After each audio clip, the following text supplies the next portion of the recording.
Hi, I'm Max Keiser. This is the Keiser Report. We're going to talk about something near and dear to everybody's heart, money. Stacy. Right. Well, I want to actually go back in time because exactly 100 episodes before this one, episode KR 1555. So go to YouTube, look that up, Keiser Report, episode 155. The title of the episode was called The Cantillon Monopoly, because this is in the news today, 10 months later, 8 months later. And the synopsis for episode 155 was, in this episode of Keiser Report, Max and Stacy discuss the history of the monopoly board that is the U.S. economy, whereby the fiat pyramid scheme started in 1971, only a few short years after the Civil Rights Act. Those who held all the assets in 1971 became fabulously wealthy compared to those without assets as the central bank began printing money furiously over the ensuing decades. That's the Cantillon effect. Whoever has all the assets, whoever's closest to the money printing, they get all the wealth, right? So this comes into effect because the New York Fed has finally conceded that Keiser Report was right. They have issued a new study which finds, the New York Fed says in a new research paper, that easy monetary policy does little to cut racial income inequality. Ultra easy monetary policy may not help reduce racial economic disparities anywhere near as much as many now believe.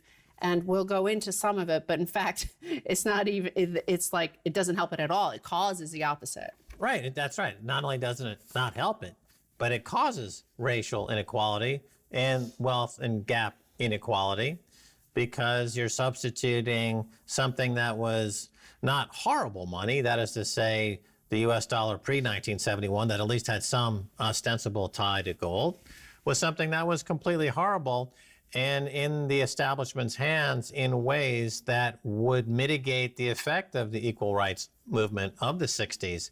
When it looked like there would be more equal rights in America, central bankers very quickly said, wait a minute, we can't let this happen. Let's get off the gold standard and take control of the money supply, take control of the dollar, and this way we can keep our monopoly positions and not share anything. Right. So the important date is August of 1971. That is when the fiat pyramid scheme, that is the current U.S. dollar iteration, started. Whoever had the assets at that time, whoever had the jobs at that time that were still linked to inflation, whoever got to be the generation, whether it was the boomer generation versus now the Generation Z, who are at the last stage of this pyramid scheme, or at that same time, the racial inequality that did not get even the beginnings of the disintegration of that didn't happen until after the mid-60s. So they had been for hundreds of years cut out of owning the assets. So when the pyramid scheme started in 1971, whoever was there first enjoys the most wealth today. So that's why you see the pyramid scheme setup that we have now. The study that they did at the New York Fed, ultra easy monetary policy may not help reduce racial economic disparities anywhere near as much as many now believe. Of course, many are not Max and Stacy on Keiser Report. As you can go back 100 episodes and look that we said this, there is little reason to think that accommodative monetary policy plays a significant role in reducing racial inequities in the way often discussed, wrote economists Alina Barcher, Moritz Kuhn, Moritz Schulakirk, and Paul Wachtel. And in fact, the paper released on Friday, on the contrary, very easy Fed policy may well accentuate inequalities for extended periods. Right, exactly right. The money printing and the central bank policies, as you point out, it is basically a pyramid scheme that came into existence in force in 1971. And the people who owned assets back then were able to ride the pyramid scheme for 45 years as more money is being printed and the value of those assets goes up, like Park Avenue apartments, like fine art, like chateaus. These are the things that are owned by the folks that started this pyramid scheme, that are the purveyors of this pyramid scheme. And the racial inequality exacerbated. It got worse And also just to basically the divide between rich and poor in America is at its most extreme because of this pyramid scheme for this reason by design. Right, and it's by design, whether ill-intentioned or not. That is the fact of this fiat system that we have, is the pyramid scheme nature of it and why we have to keep on expanding debt. If you look back to 1971 versus today, you see a huge pile of debt. But the other thing is that you'll see a lot of, say, the Democratic Party, the progressive side of politics, says we need to end these wealth and income gaps between the sexes and the genders and between the races. So let's look at, they'll often say they totally support the central bank and they totally support printing more money. You'll see by and large it's the Democrats who will support that position in America because they say it helps Black people with their jobs. It does show that in one way, but worse on the other side. So let's read this. While there is evidence that easy monetary policy helps lift employment for Black Americans, it has a bigger impact on asset values, which benefits white Americans who are much wealthier on average and better positioned to benefit from the impact of stimulative monetary policy, the authors wrote. Quote, an accommodative monetary policy shock exacerbates the wealth difference between Black and white households because Black households own less financial assets and appreciate in value. Compared with white families, the median Black household has no stock holdings nor owns a house. By definition, any effect that monetary policy has on the price of such assets bypasses the majority of Black households, which is exactly what we said in episode 1555, is that because they did not have, the Black households did not hold assets in the beginning of this pyramid scheme, that this is why their wealth gap is now the gap is now bigger than it was pre-1968. Right. Well, let's bring it, simplify it down to what happens. So the progressives, the left wing, they say, hey, we got to make this fairer. So here's the big pile of money. And we notice that a lot of it's over here in the white people camp. Here's what we're going to do. We're going to take 10% of it or so via taxes maybe, and we're going to move it over to the lowest economic spectrum of the economy. And the white people say, okay, that's cool. Here's how we're going to do it. We're going to print up some more money, and we're going to print $1 trillion or $5 trillion, and we're going to give the amount that you just suggested, 10% of the amount pre this new cram down or this new stock flotation, this new money printing over there to that pile over there. And we're going to keep the other 90%. And then the left-wing politicians say, oh, that's great. And then a year or two later, they're like, wait a minute, you bamboozled me. You're exactly the same thing and nothing's changed. And they're like, white folks be saying, yeah, you're right, let's do it. I'll tell you, let's print another $5 trillion, okay? And then, just like you said, we're going to put this amount of money over there to help those folks. And we keep the other 90%. Well, right? That's the Cantillon effect. That is the Cantillon effect. The Cantillon effect. And they feel like, let's spew money at the system. And spewing money is good because if we spew money to everybody, then the poor people will get it. But if the setup of the system, if the entire country and all of the land and all of the assets and all the stocks are held mostly by the Jeff Bezos, by the Elon Musk, by those people in the world, and it's held by the top 0.1%, essentially. They own most of it. All that Cantillon effect goes into there. It's the same argument, it's the same effect. So they're saying print more money so that those people that we want to help over there get some money. Okay. But they end up getting $1 of the new $100, where the wealthy get the 99. We see that with everything. We see that with the Cantillon effect, with the Fed money. We saw that with the CARES Act. It almost entirely went to, that was Treasury money. That went almost entirely to wealthy people. And the same thing we see with the argument that the Democrats made under Bill Clinton is that let's send all of our jobs overseas because you know what?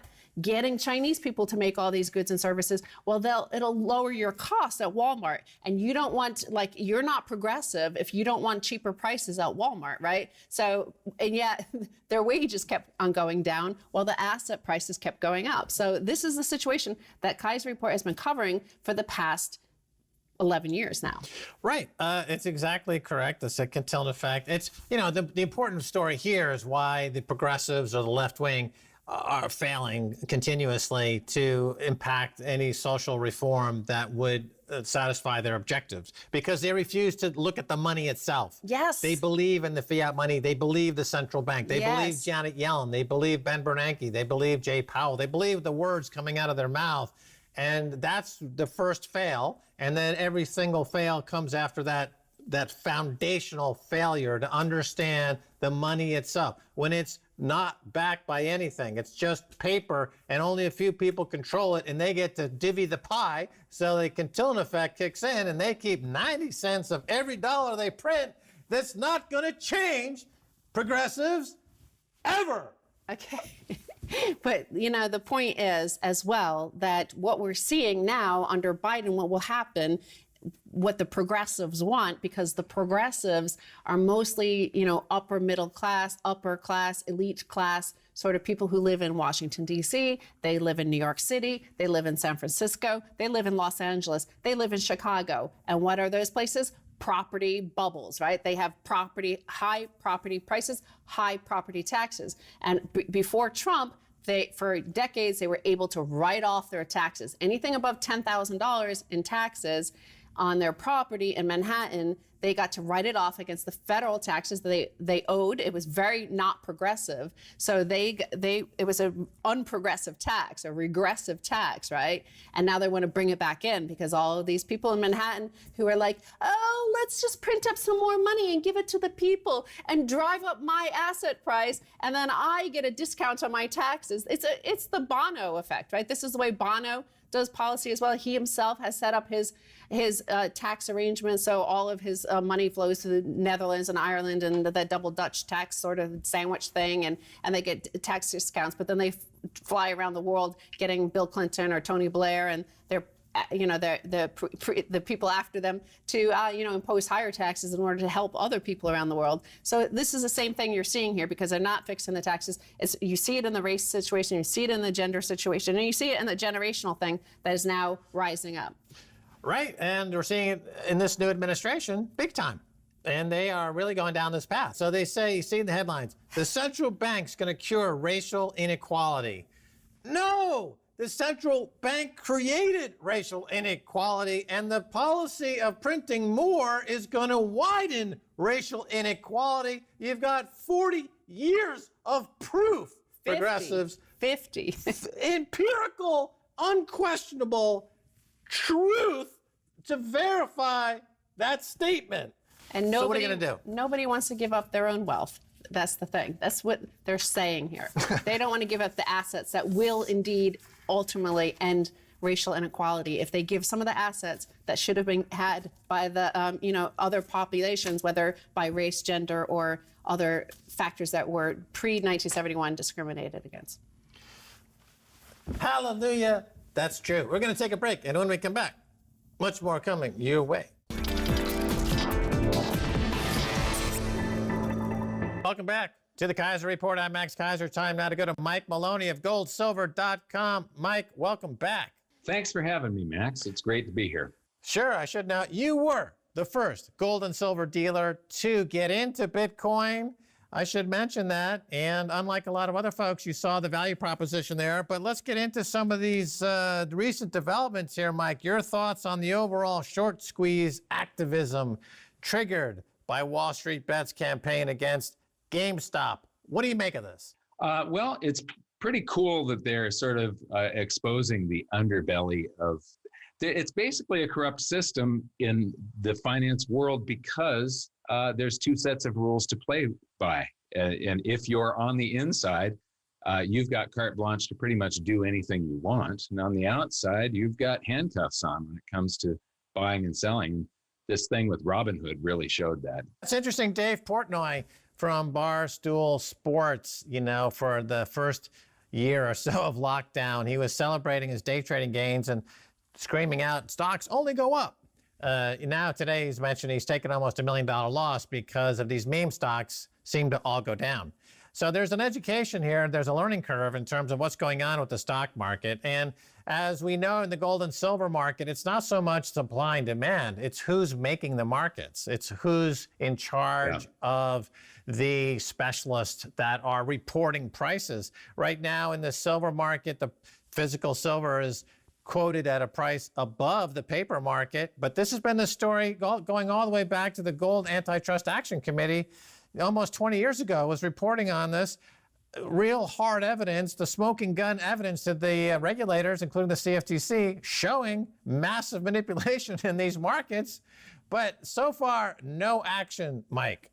Yeah, well, they keep the price, as you know, very well know. The price is suppressed through creating fictional gold and silver. They're just gold and silver IOUs, futures, and selling them. And they create paper gold and silver far beyond what really exists.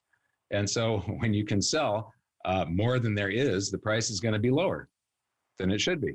And it definitely is. But to me, that's the opportunity.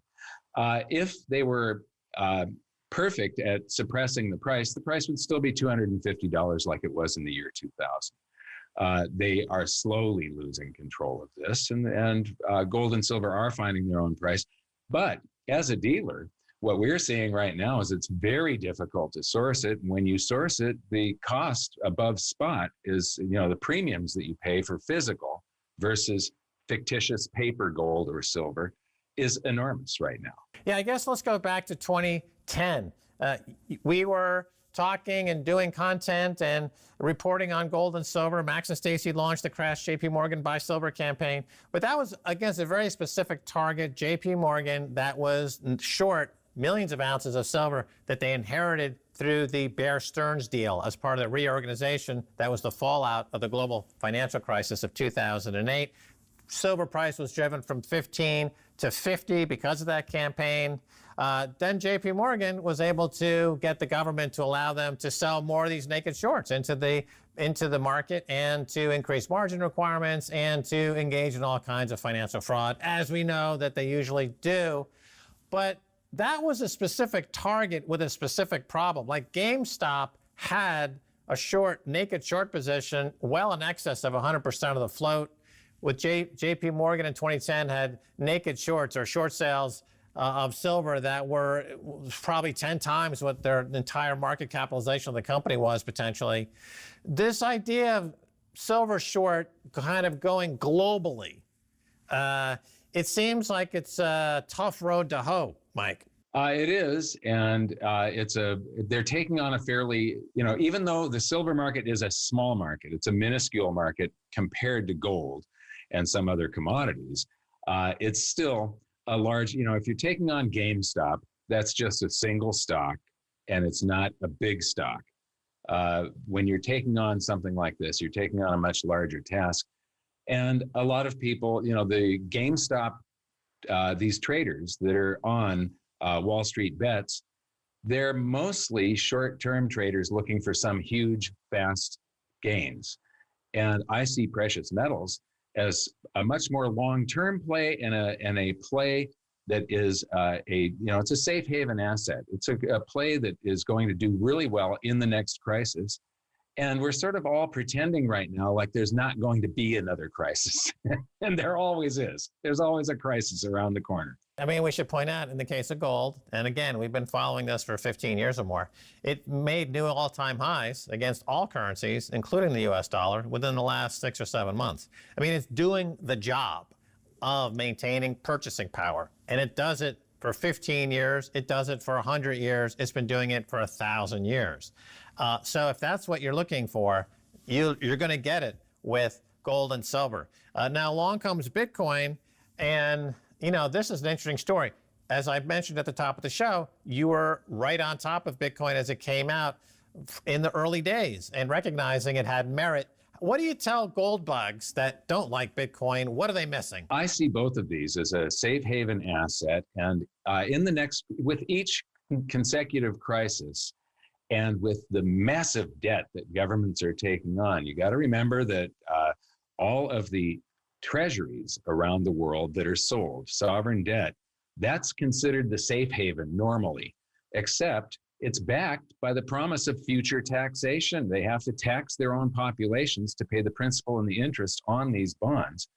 And the more debt that you have, the less likely they are to be able to pay it back. And so I believe that U.S. Treasuries are going to become a little bit more suspect in the next crisis, and that the safe havens are the alternative assets like cryptocurrencies and precious metals. Cryptocurrencies have tremendous value in the fact that the value is in the system. Bitcoin is a measurement of value. It's something where there's only going to be 21 million of them that exist, but it's also the system, all of those millions and millions of computers running the ledger. And that's where the value lies. Just to be clear, Mike, over there at goldsilver.com, can customers trade back and forth from Bitcoin to gold and silver? Is that what's going on there? Is that possible? Right now, we don't issue. We aren't able to sell Bitcoin, but we can accept Bitcoin in exchange for gold and silver. And I do believe that every precious metals investor should have some cryptocurrencies, and every cryptocurrency investor should also have some gold and silver. There are just scenarios where one could be better than the other, and we don't know what's going to happen. There is possibilities of power outages like we've seen lately, and there's possibilities of the internet going down. We've seen things where Google had problems and so on lately, where you may not have your cryptocurrencies for a short period of time or possibly longer, who knows. None of us know the future. And if you want to be invested in the safe haven assets, the safest are things like Bitcoin that are outside of government reach, and precious metals. And I think any cryptocurrency investor that doesn't have precious metals is sort of taking a risk. You know, the House in Washington, D.C. is going to have hearings on this GameStop fandango and talking about what's going on in these markets, saying what is a short sale and what is a naked short sale. You know, it strikes me that these folks are financially illiterate to begin with. They only know how to print money. They don't actually know how to count money or do any accounting per se. Are they going to struggle to be able to explain to their constituents how naked short selling is manipulating the price of these stocks going forward? And is there any way to restore integrity to these markets? Or have we reached the point of no return where everything is a meme, right? So Dave Portnoy referred to these stocks as meme stocks, and everything's driven by memes. Are we a post-capitalist economy now driven purely by memes? A bit philosophical maybe, Mike, but what do you think of that? I had never really thought about it in that depth before, but I think you are absolutely right. And we've been a post-capitalist economy for years. Capitalism doesn't currently exist. We've got manipulated market cronyism instead of free market capitalism. And it skews the economy. And as far as these hearings and short sales, it will be good for some of the lawmakers to learn something about economics at least, but it really shouldn't be legal to sell your house to two different people, you know, to sell more homes than exist. That should not be legal, and it's not legal. You can't do that. How can they sell? I mean, shares of stock are ownership in a company, and if they're short 140% of the shares that exist, that means they've sold into the market 140% of that company to people. Not only that, but when you create a short position, your broker is borrowing shares that exist out of people's accounts and then loaning them to you, and you sell those now to people, the person that you just sold it to. I mean, you've got to buy it back someday and return it. That's all short positions, they have to be bought back. But in the meantime, there's two people that own the same share of stock. It's fraudulent, and the way the markets work is all rigged to enrich the people that run the game. And if something happens to where they're not liking the game because they're losing, they get to change the rules. And that shouldn't be allowed, these constant rule changes. There should be one game that everybody has equal access to and can play on an equal footing. That's why people love Bitcoin, is that you can't change the rules. Whereas in these other markets, you can change the rules on the fly. and it's highly destructive. You know, it's not like selling shares that don't exist isn't illegal. It is illegal, but there's no enforcement of the law. And that's the big problem, is that there's no law enforcement. And this idea of naked short sales is well known in the silver industry because we've been talking about it for 20 years. Gold Antitrust Action Committee pointed it out. These market makers are selling non-existent silver contracts to force the price down. Even people in the silver and gold community deny the existence of naked short sales, claiming, oh, for every buyer, there's a seller. But we know now this GameStop should prove irrevocably that we do have naked short selling. People are selling stuff into this market that doesn't exist to force the price down. All right, we're going to hold this over for a second segment. But for this segment, Mike, going to say thanks for being on Keiser Report. Thank you, Max. All right, and that's going to do it for this edition of Keiser Report with me, Max Keiser, and Stacy Herbert. Want to thank our guest, Mike Maloney of goldsilver.com. Until next time, bye, y'all.